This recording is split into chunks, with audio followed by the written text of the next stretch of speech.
Welcome to Archery Country Podcast.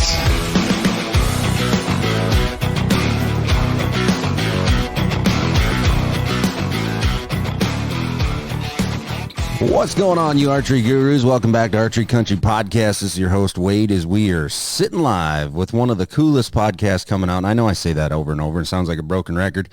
But when we talk about being on the edge of new and classy items, stuff that's going to renovate or make your hunting even better, we are sitting across from a full studio today. I have Jake Schlungen, the owner of Archery Country and 365.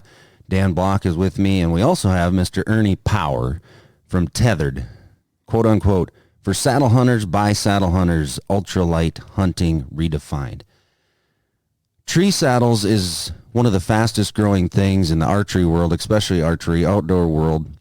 Guys not wanting to lug a tree stand in, public land hunters, a whole plethora of individuals will fit this. And we're here today to teach you about a product, to introduce you to a product. If you already know about it, this will be just a little recap.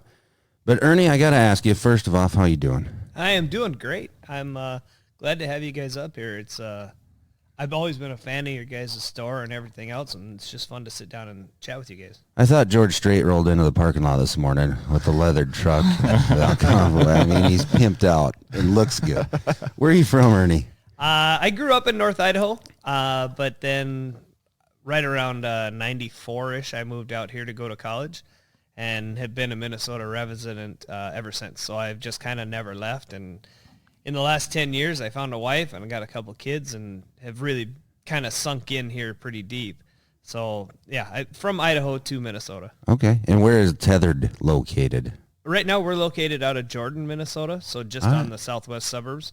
We've got a warehouse there, and then my family lives fairly close. Love it. Jake and Dan, you guys can chime onto this. First of all, for our listeners that have no clue where we're going with this, you clicked onto the podcast link because we had some cool pictures. What is saddle hunting? What is a tree saddle? Break it down in a generalized deal. Why is it such a phenomenon? Why is it such a big thing? Well, I mean, saddle hunting isn't new. It's been around since the 70s. There's a few different companies who've made a go at it and doing some things, but in its barest form, it's kind of like a hammock seat that you would hang from a tree. It's kind of a cross between what you would see a mountain climber wear as he's traversing up and down a mountain, but we crossed it with more like what a lineman would use for trimming trees or for accessing your power line poles. Both of those have their uses, and both of them are really good at what they do, but they're not hunter friendly.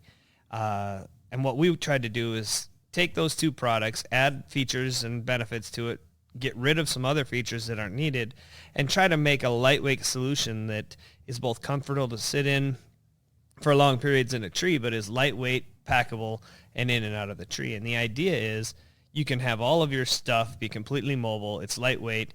You can take it in and out of the tree, take it in and out of the woods each time, and it creates a more mobile, more efficient hunter that way. So you can get to places that you don't have to really drive something into. You don't have to backpack in 25 to 30 pounds of stands. Are you guys using sticks, climbing sticks? Is that the general, or tree pegs where they're allowed? Yeah, I mean, sticks are the most common. Absolutely. Okay. There's a lot of guys getting really creative with climbing ropes, and there's a few other products for putting steps into trees. My favorite, actually, in places I'm allowed, is to use climbing spurs. And a lot of that comes from the fact that I spent a lot of years as a tree trimmer. And so for me, I'm actually a lot more comfortable on my spurs than I am a ladder stick, just because it just for me is something I've done a lot more.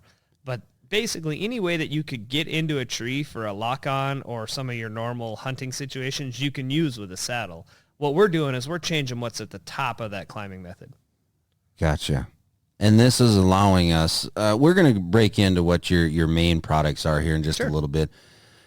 But something, and I'm not going to lie to anybody, I have no clue what we're talking about today besides what I've seen on social media and the homework I did last night, 11:30, on your product. Straight out. It's a learning curve for me as well. But it's actually a lot easier to use these items than a person or people may think. It's you don't have to be a lineman to use one. 30-second video, couple of minutes. You can practice at home going up and down. There's some instruments and there's some tools that you utilize to make this easy.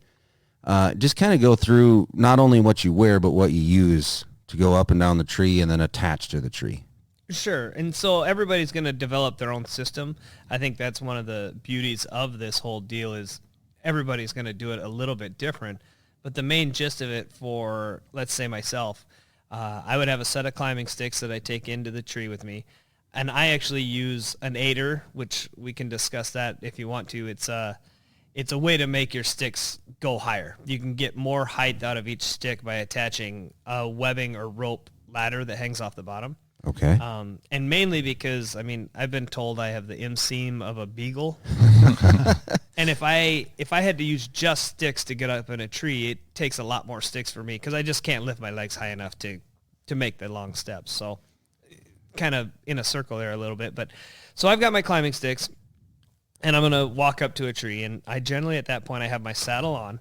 And for anybody who's seen any of our videos or how I do it, everything in my saddle is organized to a point that I know where everything is and it's always in the same pockets. And where that becomes important is when you're trying to set up in the dark or do anything, not having to search for a piece or a component or whatever and knowing exactly where it is as you go just makes your life a lot easier.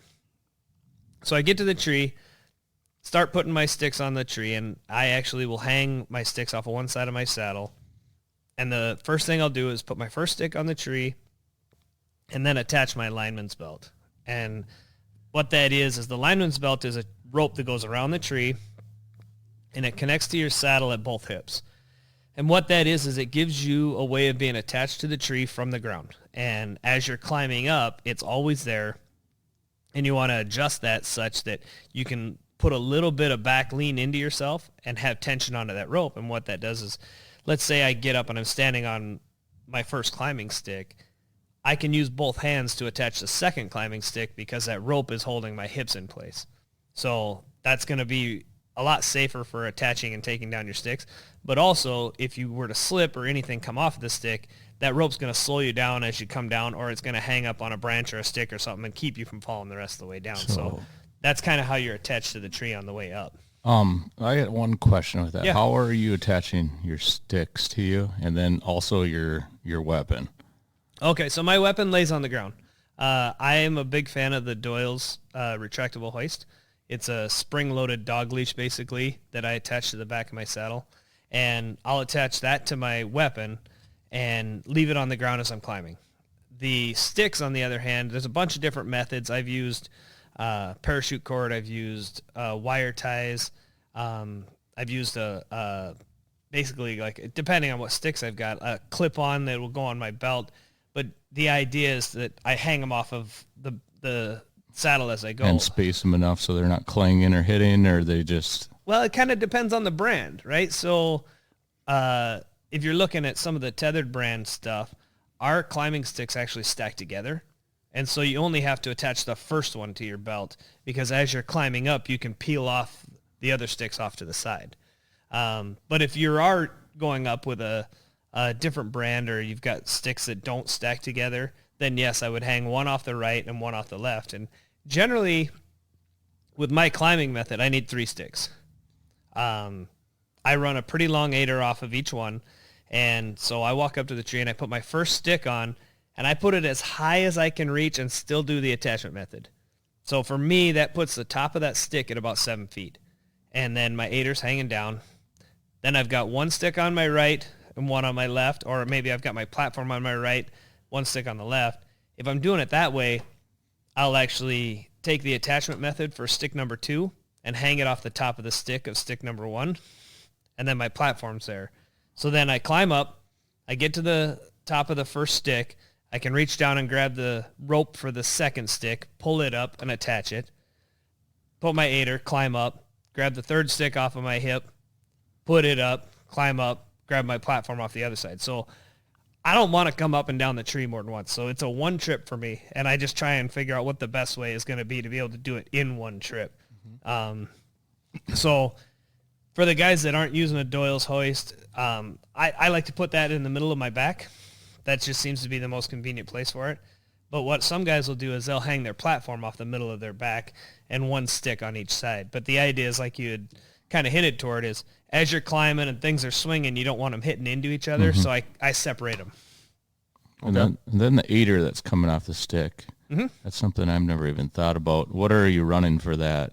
So I run one from Backwoods Mobile, and he makes one specifically for our one stick. And actually, we kind of helped him design it. Tether didn't want to get into the aider game, but we wanted somebody to make one that was good and kind of met our qualifications, so we partnered it up with them guys. And what it is it's a set of steps that hangs off of the climbing step. And so what I do is they have a bungee top, and you kind of spread it and hook it on the top step, and then it hangs down, and you climb up, and when you get to where your feet are on the bottom step, you can reach down and unhook it, clip it to your belt, rinse and repeat. The next one. And so you take it with you as you go. And so that one webbing aider allows you to turn one stick into 7 feet. Interesting. Or more if you can lift your legs higher, right? I mean, it's Well, Jake's is like 12 feet, and then, us down here. Your sticks, you're set now. We're to your last stick. Yep. And you use the word platform. Yep. That's our base for the entire hunt. That's what your feet are on. Yeah. So, in your saddle system, you're basically looking at a handful of parts that are your main deals. You're gonna have your saddle itself. Yeah. You're gonna have the ropes that you're gonna have one to climb up the tree, one to attach yourself at the top, and then you need somewhere to put your feet. I prefer to have a secondary platform, but there are guys who will stand on the top of their climbing sticks. They'll stand on a branch. Maybe they'll have a ring of steps that go around the tree to allow them to pivot a little easier. But I prefer having an actual platform. And so we provide that with our Predator platform. And basically it's about a 12 to 14-inch square piece of aluminum that gives you a place to put your feet. And, that doesn't sound like much, but the reality is because of the way you're tied in at your hip and the way you're attached to the tree, you're just kind of using that to maneuver your feet and position around the tree. You don't have to do a big dance move on top of the platform, so you don't need as much square footage. And the platform base, this is a big question. A few questions that we got on our social media about this podcast is people, they sometimes get hung up that you're only, like in a tree stand. If we were to break it down in a perfect scenario, you have 180 degrees. Sure. Unless you can shoot offhanded or behind the tree. You make things work in that. But a tree saddle actually gives you an opportunity to possibly shoot 360. It does. I mean, it's going to depend on the features in the tree, branches, that kind of a deal. But the idea is the first 180 degrees is really simple. Now, unlike a tree stand where that 180 degrees is in front of you, Yep.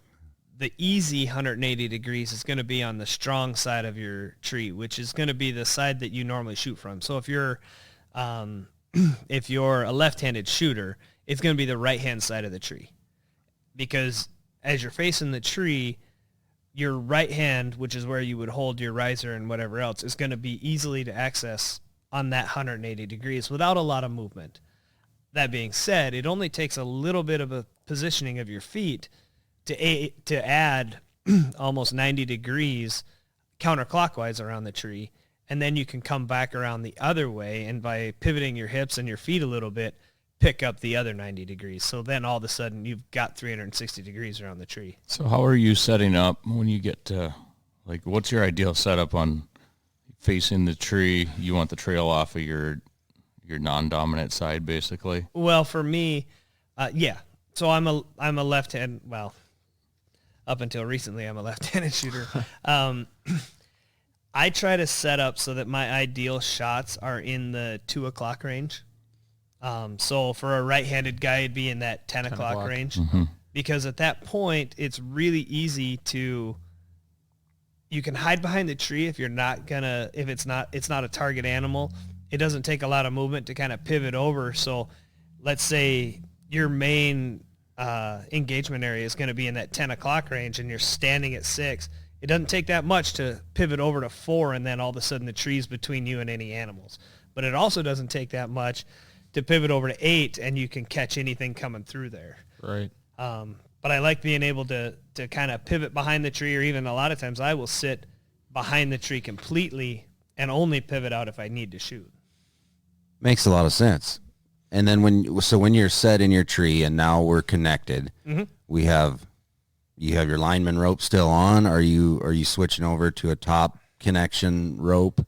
After I've got my platform set and I've still got my lineman's on at that point, I'll step on top of the platform. Actually, back up. I've got my lineman's on. The platform is attached to the tree. That's when I'll set my tether. And I'll set it as high as I can reach, knowing that I'm going to have to move it up a little bit once I step onto the platform. But that way I've got 2 attachment methods at this point. I've got the tether and the lineman, and then I'll step onto the platform. That way, in case I did anything wrong with not getting the strap on right on the platform, or maybe it's hung on a little piece of bark and it's going to shift or whatever. Most accidents in the hunting world happen when you transition from your sticks to your tree stand. And so that's the point where we want to have both ropes attached and just make sure everything's right before we start taking things away from the system. And so I will go ahead and do that. I'll get onto the platform. I'll adjust my tether, get it at the right height where I want it, make sure everything's secure, kind of weight everything, make sure it's good. And that is the point where I'll take my lineman's belt off, store it away for the climb back down. And this is me being dumb. Yep. Okay, so call me stupid if you want. You don't have to wear a harness? Correct. The idea is that your saddle is your harness. Okay, so we're connecting around the inner part of your thigh. It goes around your waist, and then it comes underneath to the back of your thighs, and then we have leg loops that come across like that. So it is quite literally like a mountain climbing harness where you've got straps under your thighs, around your waist, and a belt, and then you're attached with the rope to the tree. And actually, I've wore a harness for many years, or I wouldn't be married. That's one of the requirements of it. If guys have ever experienced a harness and how it works, if you do fall, it is a MFer to try to get yourself back away from the tree.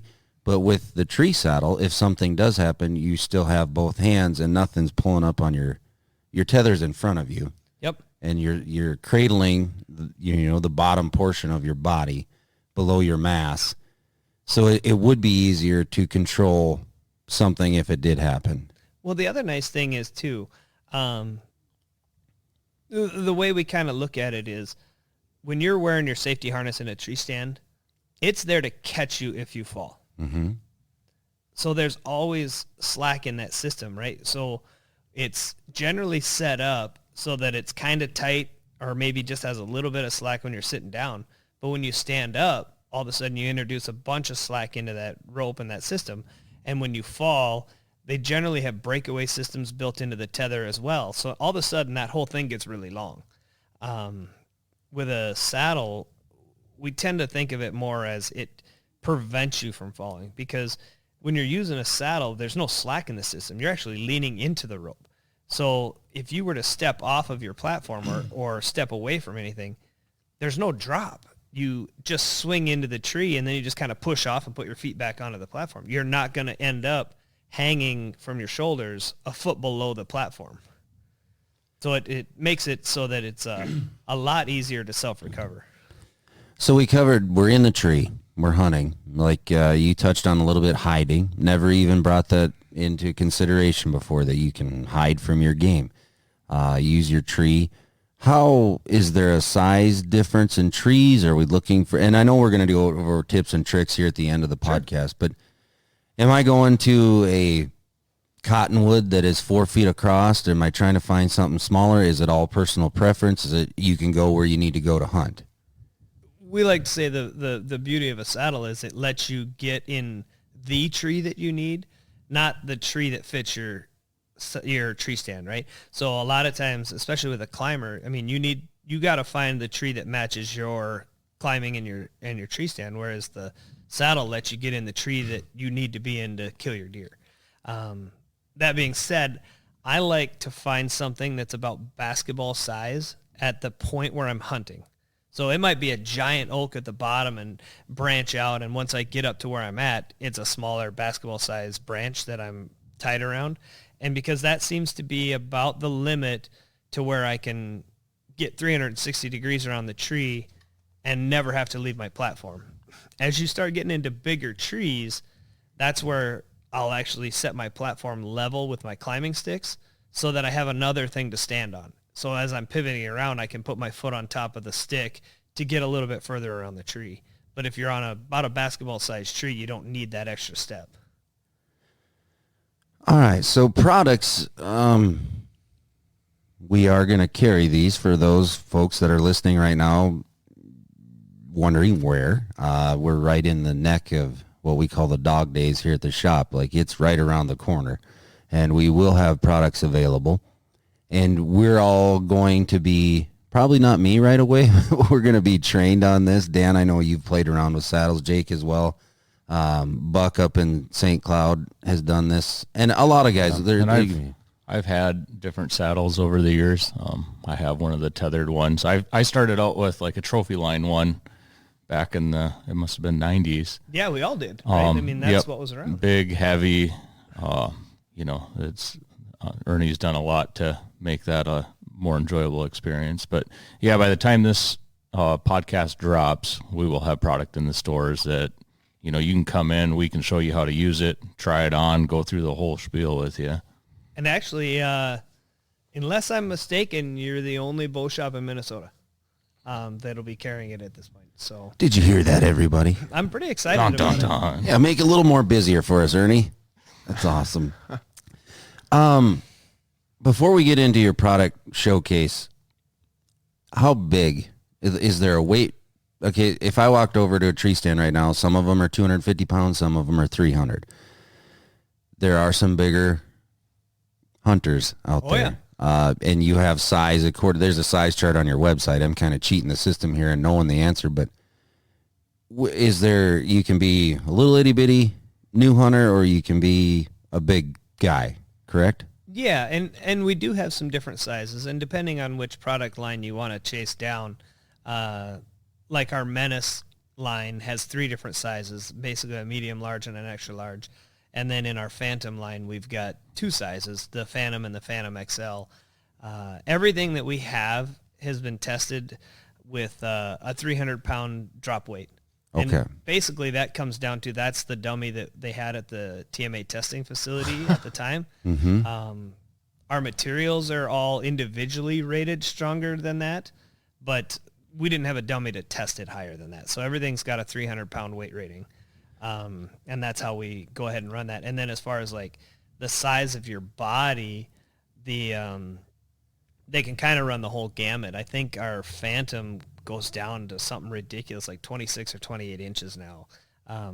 For those that may not know that have followed Tethered in the past, our Phantom now has an adjustable belt in it that will go a lot smaller than it did in the past. And then the Phantom XL, it'll get bigger than a 300-pound guy can fill out. So, I mean, you're not going to have a trouble with size. You might end up with an issue of getting over the weight limit. Or getting around the tree. Yeah, well, I mean, it's amazing. I've seen some really, really big dudes climb trees, and, and that also just comes down to, what you're willing to do. There's been a lot of guys that gravity, they'd rather not tempt fate by being up in the air. They know what the impacts are when they hit the ground. So. Don't get in a 6-inch popple. Right. May swear on you a little bit. All right, so products. We talked about, elaborate on the Phantom, and then we'll go the Menace, and then your ESS starter kit, and then we can also build your own. Kind of take us through, and we'll end up at your platforms. Okay, yeah, that's fine. So, if we start at the top of the line, the Phantom is that's our premium, that's our best saddle that we've got right now, and it's got a lot of features in there that have kind of come through the years that we've had tethered. When we first started, we had our Menace Saddle, and we took a lot of feedback that we got from different customers and whatever else to create that line. It's got the most adjustability, the highest premium as far as like features in it. It's got an adjustable bridge. It's got the comfort channels in there, and for those that might not be familiar with the comfort channels, that basically allows you to change the pitch of your saddle, and it allows you to kind of fine tune where the pressure is. So with any of these systems, as you lean into it, sit in it, you're going to feel pressure in one place or another. And the comfort channels allow you to kind of redirect that around. You know, a lot of guys, it's very similar to, you know, for those guys that are used to it, in a tree stand. If you're going to sit in a tree stand for more than 10 minutes, you're going to find that, you know, you're sitting on one cheek, you're sitting on the other, you're leaning forward, you're standing, you're changing your position over the course of a hunt, because nobody can sit motionless for that amount of time and be comfortable. Well, in a saddle's no different. You're going to find that over the course of a hunt, you're going to adjust your tether, you're going to adjust your bridge, you're going to adjust your comfort channels, and just kind of fine tune that as you go to be able to make it through a longer sit. And the Phantom has the most of those adjustability options in it. So that's it. It's a mesh saddle. It's got the M steel bridge on it and all that adjustability. That's our premium line. Mm-hmm. We've got another line that we also do is our Menace Saddle, and that one's intended to be more of a working class saddle. That's going to be I'm not really sure if I want a saddle hunt, but I want to try it out. It's a more budget-friendly option. It's a Cordura-based saddle instead of mesh. And so the other thing about it is it's a slightly different shape. So the other thing about a Menace saddle is it's got a deeper cup to it. And for our hunters that maybe have a little more junk in the trunk, it's going to fit a little nicer. It's not as flat as the Phantom. And actually where I, not to get myself in too much trouble, but I actually find a lot of women enjoy the Menace saddle over the rest of our line because it just fits their hips a little better. They're shaped different. Yeah, they're shaped different, right? And so a lot of times when we're at trade shows and whatever else and we're custom getting people to try this stuff on, more than not, the women end up buying the Menace over the Phantom just because of the way it fits their body. And then kind of to round out the line is our Eberhard signature saddle. And with that one, we worked with John Eberhard. And for those of you guys that might not know John, he's we call him the Godfather of saddle hunting. This guy's been doing it since before I was born, basically. He's killed a pile of Pope and Young bucks, all on either public or knock-on-door permission. He's written several books. He's just really into it, and he's always pushed saddle hunting. And so we worked with him to create a saddle that's what he would use. And that's where this saddle came out from. It's more of a webbing-based system. It's a 2-panel saddle, so it allows you to adjust where the saddle comes in contact with you high and low and kind of adjust it as you go. It's a little more strappy than the other ones, but once you get it on, it's really comfortable. And then I have to ask you on the build your own. Sure. I think some people can get overwhelmed. If you're brand new to this and you go on the Tethered website, there's a ton of products because you offer a ton of products. But the main features of our saddles are the same. And the equipment that goes with it, you guys what's the build your own? Is that a customizable deal, or are you seeing a majority of the customers going with the 3 that you talked about? Yeah, so generally what it boils down to is we find that it's easier for a customer to try and put together a kit of the essentials that they need. And the build your own is basically a way for you to make those kits. Everything's a la carte, but the build your own kind of walks you through the pieces that you are going to need to be successful. So generally the build your own kits are a saddle, ropes, platform, maybe a couple other little accessories in there. At the end of the day, it doesn't come out as a single SKU as a kit.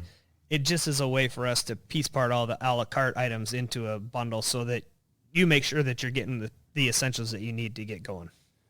And then a platform. We offer, I believe we're going to carry a platform of Tethered.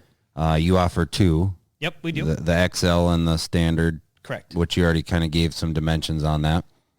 So overall, guys that just want to get into it, hunters that want to just get into it, we have an option for you. If you've done it before and you want the best of the best, we have an option for that. We call the Premier line on the Phantom. But now our products, and like I say, there's going to be a ton of listeners that get online or are online right now looking at the website. We're going to have it up on all of our social media, and it will be in the shop. You can come in, you can fit them, you can try them on, you can go through all of the equipment that goes with it. Unbelievably easy. But let's go around the panel just for a second, excluding me. I have an idea in my mind where this would be phenomenal on a property that I hunt out west, where I can have trail cameras and I can scout, but I don't live there. Let's say the first hunt is an observation hunt, and I notice that deer are using, a certain trail 50 yards or 150 yards down. Instead of packing up my permanent stands or my hang-on stands and moving there, a tree saddle is something that I can easily access closer to that trail, to engagement, without having to do a whole lot of work. So Jake, where are you going to utilize, or where have you utilized equipment like this? And then we'll go to Dan, and then Ernie. Obviously, you have tons of successful hunts with this. Where are some of the key points where a saddle is going to be beneficial to our listeners? For me, like, I use it in different situations. Like, even on my place, I can't have a tree stand in every tree. So it makes it able for me to go in the spring, trim out areas in stands that I don't know if I'll ever hunt in those trees, but it's ready. So if I start getting intel or seeing a buck going through there, or it's a wind where I can't hunt something else I have set up, it's really easy for me to throw it on, go up that tree and hunt. Even if I hunt there once every 5 years, it opens up an option without minimal work, minimal noise, easy to get in and out. I think anybody traveling, out of state, even, locally on public land, or even if you're going on private land, it's a great option because it's lightweight, it's quiet. You don't need a lot of stuff. You can go in with your bow that time, go up the tree and hunt. I think, I even talk to customers that use it on land that they hunt with friends and family. And just because they're hunting areas, somebody else isn't sitting in their stand, it's easy to get up and down. I think for myself too, another spot, that I think it's really helpful is, even on the elk wallow or something where you might be hiking in, 3-4 miles to get to a spot. You're not going to want to carry 30 pounds of tree stand gear. You can throw that, even you could maybe even not have sticks with, and find something with branches and get up high enough and somewhere to hide behind the tree to have that observation point. I think it's it's something that every bow hunter should have in their toolbox. It doesn't take much room. You can put it in the garage off to the side. You can always grab it and use it. I do have a couple questions for Ernie on this one. So number one, when you get to branches, when you're going up, and you're unhooking your lineman's belt, how are you handling going around branches? Well, what I would do is I would use my tether, right? Okay. So I've got my lineman's as I'm going up, and when I get to that branch, I can always take my tether, attach it above the branch, unhook, rehook, take the tether off, keep going. Or you can actually use your tether as a second lineman. So if you've got a connector on the loop end of your tether, you can connect it right to the same bridge loops on your saddle as you would, and you just put that above the tree branch. And since it's basically a second lineman at that point, you disconnect the one underneath it and keep going. And then when you hit the next branch, you flop them again. And so you can kind of leapfrog over the branches using 2 ropes. Okay, awesome. My other thing that I just want to know, if you have any tips for dealing with loud bark. Yeah, so some of them are really nasty. You're right. If you can go in and prep the tree ahead of time, that's like a cherry tree is horrible with the, those sharp edges and they're catching on everything. In that type of a situation, if it's a tree that you think you might hunt, and this is a thing I pulled out of one of Eberhard's books, is he actually will go up there, figure out where his platform is, and use his handsaw and kind of knock off the bark around the tree right there, so that you're eliminating some of that stuff. It's a little bit noisy, so it's nice to do that ahead of time. If you're kind of running, gunning, and hunting that tree, you got to be more careful. You could, so Stealth Outdoors makes a product that is basically a fleece blanket on buckles that you can wrap around the tree and snap it, and that'll give you a fleece background to kind of keep you off of the sharp bark. Because ultimately that that bark is really noisy when you rub against it. It catches on your clothing or anything like that. So if you can wrap it with that blanket, it eliminates some of those contact points. Good questions. Yeah. Questions never thought of. Dan? I'm going to say 3 different kind of ideas. So first would be like an observation set. If you're hunting new place out of state, if you just want to exactly see what's going on. Second would be early season, if you're hunting over like beans. And if you sat the first night and you see a buck come out, but he's 100 yards away, you could obviously get in the next evening and get a little bit closer. Third would be, a big piece of public land that's, 30 minutes north of here where there's just a lot of water. Maybe not this year, but prior to that. So, weight's everything. I'd definitely say that you can get into a big piece of public and it's not going to take a whole lot of weight. So. And as far as I know, a lot of guys that came in last year and we had this discussion, a lot of them were public hunters. Right. Or one thing that we have kind of unique to Minnesota for Minnesota listeners is the MBRB. Are these allowed in the metro? They are now. Okay. So that's been a story in itself. Over the last 2 to 3 years, I've had several meetings and several conversations with the MBRB people. And 2 years ago, they allowed saddles on a couple of their hunts as kind of a trial basis.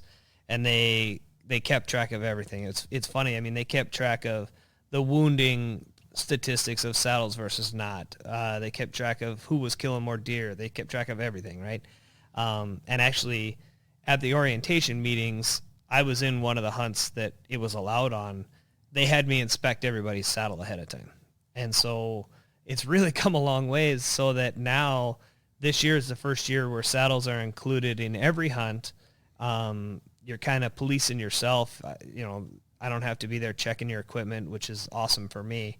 But yeah, they've gotten it to the point now where it's becoming recognized that the MBRB will allow them on their property. And we're actually seeing saddles start to get included in like hunters education classes. So we've donated equipment to certain state organizations and we've given some talks at some of the hunters education classes where now we're teaching our younger generation of hunters how to use saddles safely in their primary hunter education class. That's phenomenal. As far as education, and like Jake said, it's a tool that, even me should have in your arsenal, because it's not what I was going on that is the MBRB and public land, going in and not, you have to take your tree stand down or you're supposed to, and this and that every night. But even on private ground, access is a huge, huge thing. And if they know you're there, probably going to decrease your chances of getting a shot at your target animal. But Ernie, over your extensive history of this and the products that come, where do you utilize it? I'm assuming you use it everywhere. Yeah, I do. But let's kind of the big thing is kind of like you had just talked about, right? It's a tool in your toolbox. We like to say a golfer carries more than one club, depending on the situation and where you're at. There's places where, perhaps a tree stand is a better option. There's places where a ground blind is a better option. There's places where you can go and maybe the saddle isn't the perfect fit for that position. I tend to pick places that are more favorable for the saddle. But just last week I was hunting in a ground blind in North Dakota. And so it's a tool in your toolbox. For me, I think the thing that I like the most about it is when I started pairing my saddle with an e-bike. Because now I've got my saddle, which fits in my backpack, is super light and mobile. Then I take my bike and I get back into the woods quite a ways, and then I can get off the bike and hike that last little bit in. It makes us super mobile and allows me to get into places that I wasn't even able to access before. I'm really looking forward to getting out in the elk woods again with it this year. We haven't been able to put it together where we actually harvest an elk out of a saddle yet, but it's one of those things where it's not the saddle's fault, it's the bad hunter's fault. I can't seem to to put that together yet, but It's honesty. I like it. Ultralight. Let's talk a little bit about that before we get into our tips and tricks, because that's going to take up a pretty good portion of our podcast. But we keep saying, just like you said on your e-bike, it fits in your backpack. Overall weight, when you have your couple of sticks or your 3 sticks and that, and your what are we talking about? Like, what does a Phantom weigh? Not to put you on the spot. no, it's okay. I'd have to double check, but I think the Phantom's coming in right at about 17 to 18 ounces. And that's your saddle with your bridge, right? So that's your basic setup. And then, once you put in your ropes and your platform for the regular platform, the Predator is right around 3 pounds, and that includes the attachment method. So that includes the cam buckle strap. And then your ropes are going to add another pound or 2 here and there. I've heard of guys who have their entire system with their climbing method, their saddle, their platform, and everything down to like 8 pounds. Wow. That's what my bow weighs. Yeah, it's Your it's bow crazy. weighs more than 8 pounds. So like for me, when I'm using my spurs, I've got carbon fiber spurs, and they're 2 pounds 6 ounces for the pair. So my climbing method is a little over 2 pounds. My saddle's a little over a pound. My ropes are another couple pounds. My platform's 3 pounds. I'm in that 10-pound range. That's how much beef jerky you bring, Wade. Yeah. And Check links. the nice thing is too, a lot of guys will wear their saddle in. So even though it's got weight to it, it's strapped around your waist, and you've got the pockets on either side for holding your ropes and whatever else. So now all of a sudden, most of that weight just disappeared because it's on your belt. Yeah, I would say majority of the people in like a Minnesota situation would be wearing it in, don't you think? Yeah. And for me, it kind of depends on how far I'm going. If I'm going in quite a ways, I'll put it in my pack. But if I'm only going 200-300 yards, I'll wear it. And the other thing is, I don't wear it if I'm on my bike. So I'll keep it because I don't want a bridge or a rope or something hanging down and getting caught in things. Right. And so what I'll do is I'll put it in my backpack until I get off the bike, and then I'll put it on for the last walk. So when we're sitting in a tree, all right, everything's done, we're connected, we're comfortable, which I'm going to say that again, we're comfortable. They're very comfortable, like you said, a hammock for your butt. You have a bow hanger of some sort, you have your backpack. You're utilizing the same stuff we've been doing for decades as far as having everything comfortable. Your call's in your backpack, but you're actually facing the tree at this point. So things I would think are going to be easily accessible. If you don't wear a binocular harness, your rangefinder, everything's right there in front of you. You can make less movement to get your items, less movement to grab your bow unless you have an easy hanger or something that's tri-folded out to you. It's a very comfortable and a very easy way to stay somewhat motionless. Yeah, and I would say that because of the way a saddle works and because you're facing the tree, it's much easier.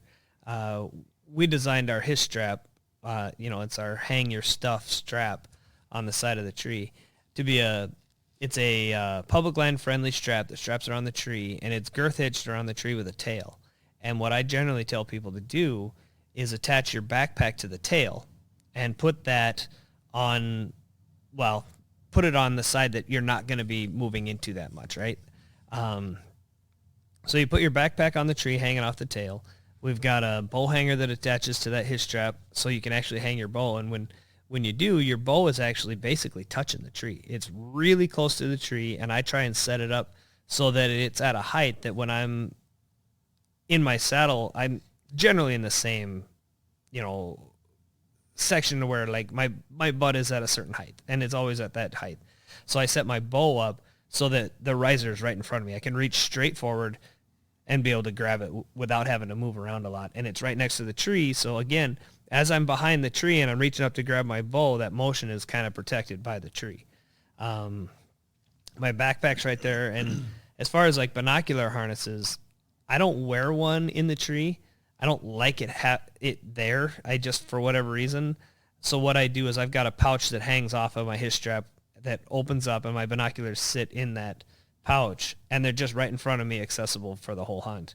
And then my backpack is more of a bucket style backpack, So I've got a big dump pouch in front of me, as well as once I'm in the tree and all my ropes are installed, the pouches on my saddle are open that I can add stuff to, add calls, add my phone, do what I need to in there. So, Jake, this is a question for you and Ernie and Dan. Okay, I'm a customer. I just listened to this podcast. I'm going to come in, and I got opener this weekend, and I'm going to look at the Phantom. I want the Premier setup. What's all included? Am I having to buy a lineman's belt as well? We're bringing the kits in. Okay. So, I mean, basically everything's included in the kit, and Ernie can interrupt here if I'm speak out of line, but everything's included in the kit. The only thing, some of the accessories aren't, like the belt he was talking about to hang your accessories on. One of the other things I know for myself is like that back brace belt. I don't know what's our recliner. Your recliner belt. Help take some pressure off your lower back if you're sitting there ways. So there's some things, the kit will come with lineman's belt. Yeah, so the kit that you guys are putting in will have a saddle and then your 2 ropes. So it'll be a saddle and your lineman and your tether. Basically the pieces that you need to get up the tree, get tied in and sit down. You've also got the platform kit that has the platform and then the carry bag for it, so that you've got a way to bring your platform in and out and then something to stand on. So we'll have it all. So, Ernie, if somebody does buy a tethered system, let's say they buy it from us this weekend or the next couple of days, would you just recommend finding a tree in your backyard, go up 2-3 feet and just play around with that? 100%. Yeah. So the thing with the saddle is it can be a little intimidating when you first look at it. But when you think about it, it's still kind of the same system, right? So in a tree stand, you're going to hang your tree stand, you're going to put your harness on, you're going to put a strap around the tree, and you're going to clip your harness to that strap. It's the same components. We're just changing them so they look a little different. You still got your platform, which is your little tree stand. You've got a strap that goes around the tree as your tether, and then you clip your bridge, which is your harness, into it. The difference is you're facing a different direction, and you got to learn to kind of trust putting your weight on that rope all the time. And what people actually find most of the time is after they get to that point, they feel safer in a saddle because you always feel that rope holding you to the tree. Well, I think the other day Ernie came with one of our other customers, Charles, and he said something that kind of stuck with me.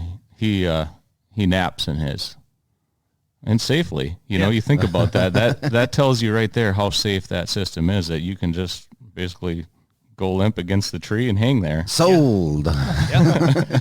Well, and actually, without getting too far into names or what all happened, we were doing a demo at one point, and there was an individual that went into a full seizure during the demo, and had zero control over his body and whatever else. And what ended up happening was, like I had mentioned before, his feet came off the platform, he swung into the tree, and he just kind of hung there next to the tree, made his way through his seizure, kind of came out of it, stepped back on the platform, and was ready to go.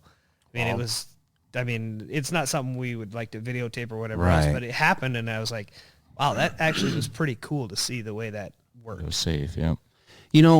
As we're 2021 hunting season's already underway, there are more and more hunters that are videoing their hunts, and not just individually, but let's just say a pair.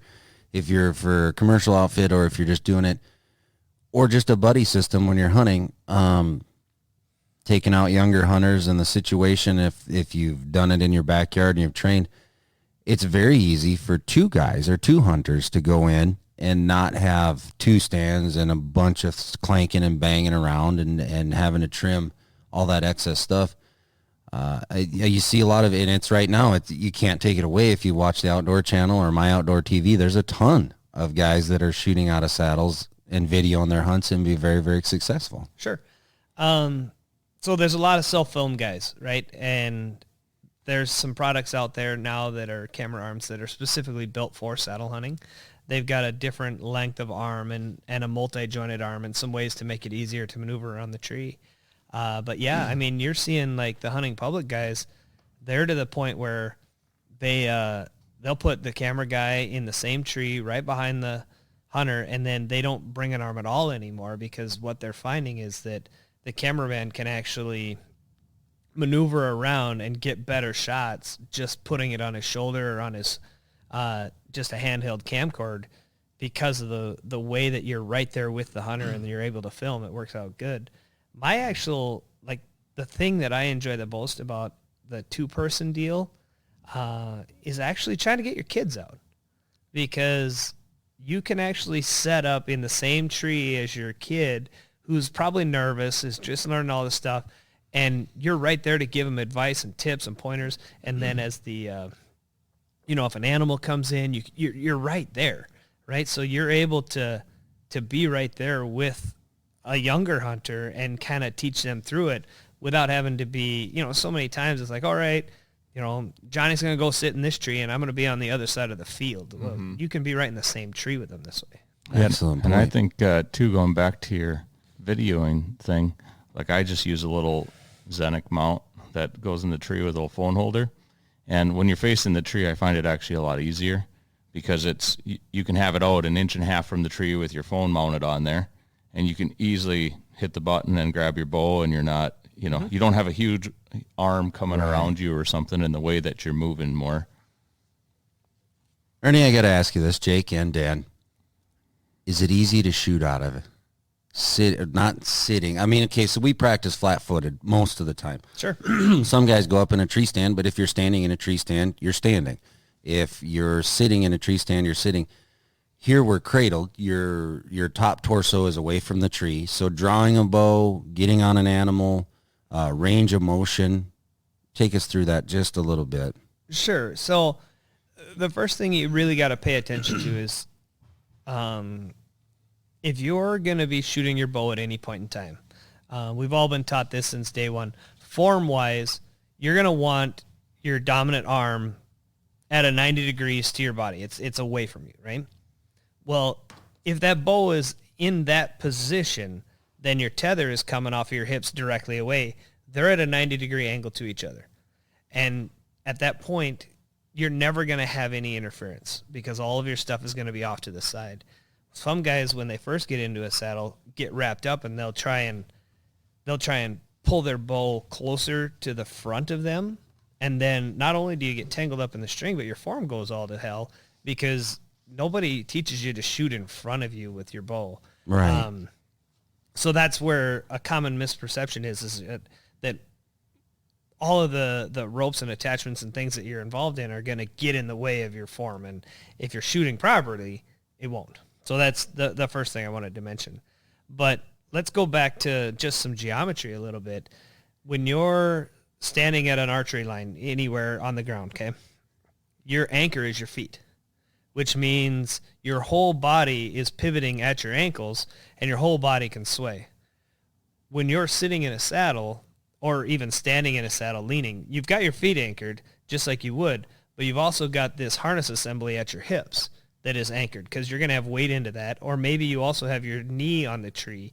So now all of a sudden you've taken that 4 to 5 foot lever arm from your ankle to your shoulders and reduced it to 20 inches from your hips to your shoulders.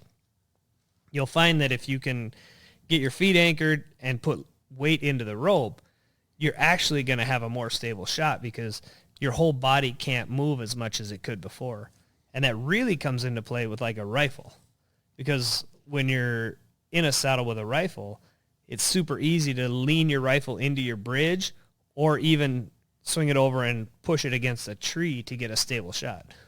You've got some built-in rests. Never thought of that. Yeah, and I find it like more like standing shooting, because like when you sit down, you really have to worry about pressure more, or consistent pressure more like you're standing. And I think shooting out of the saddle is more like you practice. I think all of us practice all summer standing in the backyard, and then a lot of times in the tree stand, unless you're standing, you get caught sitting down, and that's a different anchor. It's a different pressure point.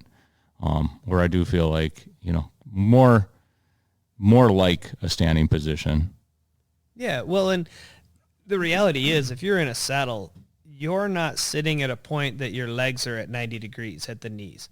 Most of the time you're sitting, so maybe you're at a 45 degree away from standing, so you're already most of the way standing. Even though you've got some weight in the saddle and your feet are down, it's not as if you're sitting on a flat bench with your legs straight out in front of you. Your body isn't in that double 90 that you would have sitting down. It's kind of in a, like a 135, 90 type of a deal. So let's go over a few tips and tricks as we wrap this up for guys and listeners, hunters in general. Ernie, some questions you get, which you guys got a pretty cool interactive website that they can always get a hold of you guys, and customer service can help out. Also, now we are going to be another resort for customers to not only physically touch, but they can call and talk to us through a system. But just some common questions, some tips and tricks that we maybe have overlooked in this hour podcast that you think should be out there. The biggest one is, as soon as you get your system, practice it. A half an hour in your backyard. Put a platform on the tree, put your ropes on the tree, make it so that you just have to step off the ground onto the platform, take some shots in your backyard and get comfortable. Then you want to develop a system. And it's not a system where you get it right every time. It's a system that you can't get it wrong. And there is a difference in the way, those two thought processes are. And the idea is you don't want to be learning this stuff in the dark 20 feet up in the air, and all of a sudden you're like, man, how does that rope go? What does that go again? Just practice it in your backyard, because that's going to make you a lot more comfortable. The more you can get to where you trust your ropes, you trust your system, and you're more comfortable in it, because the deer never comes where you want it to, right? So you're going to be up there, and all of a sudden that weak side shot is going to come, and you haven't practiced it, and you're going to be fiddling around and not being able to pull it off. And so it's just like anything else, is just get really comfortable with it, and then just have fun. I mean, it's one of the beauties of saddle hunting is it is a fun thing to do. It's going to be a situation where you're going to get to do some exploring. You're going to see other places. You're going to do things that maybe you were limited to before. Too many times, it was brought up earlier that, you go out and you set up your stand that's all set up, and you sit in there, and, the deer's 50 yards away and it's walking by. And too many times we're so dedicated to that tree that we go the next day and sit in the same tree and hope something else happens, and it never does. You can get down and move. I mean, you can get down and move in the same hunt if you need to. It's the idea is to make you more efficient, make you more mobile, and make it so that you can be a more successful hunter. Jake, you got any tips and tricks? And Dan? I had some questions for him, but we already went through those. I think it just, my tip is I truly believe it should be part of every hunter's toolbox. I mean, it's not that expensive. You have one setup, you don't have 15 tree stands out there, but it can turn into an infinite amount of possibilities. I think it just opens more doors. And I think, my other tip would be never leave it at home. Keep it in your truck during hunting season, or if you're going on a trip, make sure it's in there, because you never know, you find that spot and you're like, oh man, or it always happens on any type of out-of-state hunt where you're like, oh man, I should have forgot, or should have brought that with, And it's so light. I mean, you can be out west on a hunt where you don't think you're going to need something like that, but that can be in your backpack. That could be a game changer. And that can be a game changer over a water hole or someplace they're crossing, or I mean, Dano, you're going here in a couple of weeks, and you're headed out west, and for the most part, probably 98% of it's going to be spot and stock, but there may be a situation where you found a bedding area. Right. And for 3 days, you watch the same 3 bucks go into this bedding area or closer to rut where a bunch of does are. And all of a sudden there's 4 or 5 cottonwoods on the edge of this. All right. You have it with you. Exactly. Well, and if you got a truck full of 4 guys with equipment, it doesn't take much room either. Where if you got 4 guys and everyone wants to throw 2 tree stands in with coolers and everything else, space is limited. This is a nice alternative. And we bring up a point, like, this is a very affordable tool. It's not, you're not having to worry about. I know guys that will spend more money on scent and wicks than they're going to spend on a saddle for the year. So it's reasonably priced. There's different options that we're going to fit you for, different sizes on all of that categories. And then it's a company that's easily, we can get this kind of stuff in this industry, the outdoor industry, especially archery. There's some products that are just backordered forever. And right now, with the phenomenon and Tethered being a retailer here for them, it gives an opportunity for more people to access a great product. Yeah, I got one question for Ernie. Why do you feel like such a bad mother effer when you're hunting in a saddle? It just, it's kind of a funny thing, right? So I brought this up in another podcast years ago, and it's kind of like your vegans and your CrossFitters and whatever else. You're part of a little cult, right? You're a part of a group of guys that just, it has a different feel to it. And there's also a little bit of a community and family to it. And it's funny. It's those different groups. Generally, if you do CrossFit, everybody knows you do CrossFit because you tell them about it. And saddle hunting is very similar. It's man, this is so awesome. And you just feel like you have to tell everybody and you have to get everybody else involved.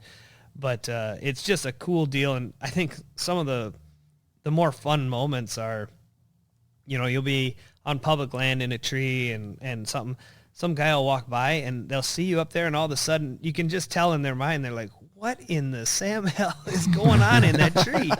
And, it instantly starts the conversation, and it's a lot of fun, but it's different. It's new. It's just got a certain flair to it. I think for whatever reason, people are really drawn to it, and it's been fun to see. Yeah, and I think it's like so many things in life. Try not to get yourself in a box, I hunt out of tree stands, I hunt out of box blinds, I hunt out of a saddle, I hunt out of a ground blind. I don't try to say I'm just this kind of hunter. Whatever the situation that's going to best help my objective is with the tool I'm going to use. Great. Get creative. Yeah, and this is a tool that, everybody will have success with at some point. Yeah, don't be the stereotypical celebrity hunter. And like Ernie said, when you go to a golf course, you have your drivers all the way down to your wedges and then your putter. If you pull up to a spot where you're going to hit a 300-yard drive, you're not going to grab a sand wedge. So why would you have, if you're just stuck in the one, you're not going to have that ability. I mean, the end result is all the same for all of this. To be a successful hunter, to punch a tag, whatever it may be. And this is another great tool from Tethered. Again, for saddle hunters, by saddle hunters, ultralight hunting redefined. Is there anything we missed? I don't think so. I mean, openers this weekend, isn't it? I mean, that's the big thing. Everybody get out there and have a safe hunt this weekend. It's exciting. Have fun. This is what we've all been waiting for. And we will have these. They're coming. By the time this podcast drops, they'll be in the stores. So you can come in. You can call the shops, all three locations, Brainerd, Waite Park, and right here in Rogers. If you need to get a hold of Ernie and the crew from Tethered, you can call the shops. On behalf of everybody at Archery Country, we're signing out. We'll see you down the road. Have a great opener for those of you that are going out, and holler at us if you need anything.